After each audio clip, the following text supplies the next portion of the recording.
Roman luxury items discovered in a chieftain's grave in Denmark, dating to the Roman Iron Age. It's a fascinating story, a journey of survival. Thousands of miles over thousands of years led to this amazing man. From a hunter to a king, let me tell you how it all began. We are the stars. We are I-1. We are the stars. We are I-1. From the dawn of history to the Viking Age's sons. Sail open seas to lands unknown.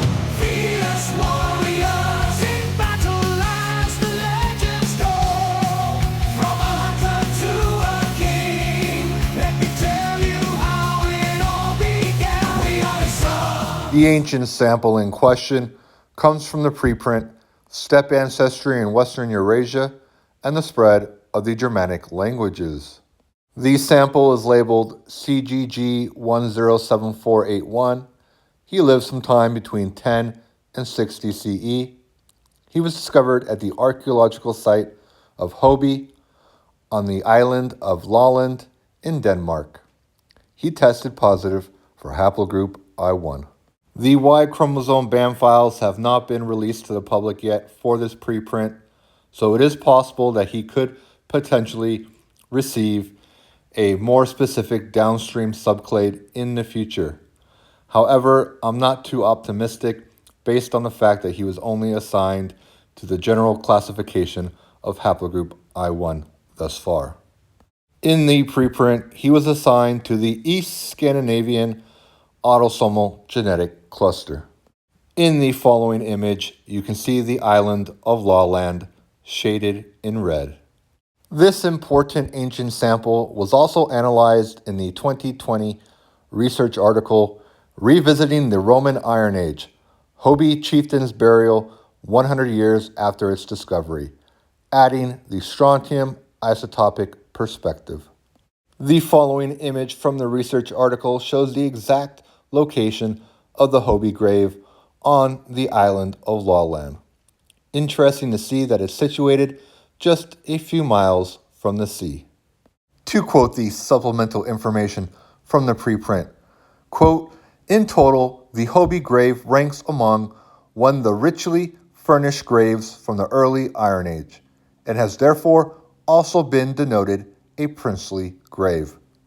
The strontium isotope signature from the remains of the mandible suggests a local origin of the entered man, end quote.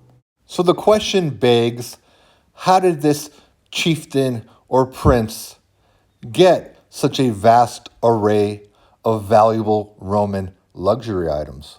One possibility is that this important individual had diplomatic relations with the Romans. Perhaps these items were given as a gift or as trade in exchange for some of his men joining the ranks of Roman foederati. To quote Wikipedia, quote, members of different Germanic tribes and communities served in the Roman legions. It's probable that Germanic chieftains who fought with the Romans tried to adapt to and adopt Roman culture, and that they sought to identify with the Roman nobility. It has been suggested that the Romans supported and equipped Germanic tribes in the part of Germania, which is today's Denmark, end quote. To further quote Wikipedia in regards to this Hoby treasure, quote, the Silius whose name is on the cups might have been the commandant Gaius Silius, who was posted to Mainz in 14 through 21 AD. The cups could have been a direct or indirect gift from Gaius Silius to the man buried in the grave, although this cannot be proved, end quote. It is interesting to note that the archaeological dating for this Hoby chieftain does coincide well with this Roman commandant Gaius Silius in Mainz, Germany. It also coincides well with the famous Battle of the Teutoburg Forest between the German tribes and the Roman legions in the year 9 CE. To further quote Wikipedia, quote, 2 silver cups found in a grave in Hoby in Denmark are likely to have been war spoils from the Battle of the Teutoburg Forest in 9 AD, end quote. If this is correct, then that is quite amazing, considering just how far the island of Lolland is from the presumed location of the Battle of the Teutoburg Forest in Germany, where the red arrow is pointing to. The Roman Empire boundary in Germany is also quite far from the island of Lolland.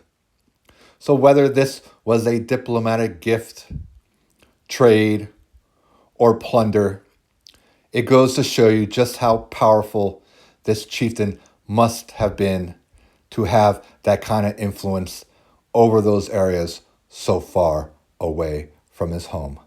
Thanks for watching.